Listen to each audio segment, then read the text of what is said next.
Ready to ditch the coding complexity and launch your own web page with a user-friendly tool? Let's dive right into building your very first web page with Adobe Dreamweaver.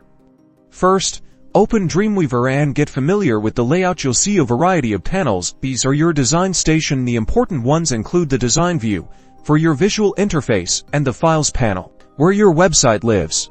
Next, we need to create a new document. Click the new button and choose the HTML option. This tells Dreamweaver we're building a standard web page. Click Create to get started. Dingo, you now have a blank page in the design view. This is where you will visually design your website. Now use Dreamweaver's tools like inserting text, images, and adding links on your first web page. Don't worry, there are buttons here to make it easier to see and use. Saving your work is essential. Go to File, then click Save. Give your file name and choose a location to save it. Remember this location, that's where your website files will live.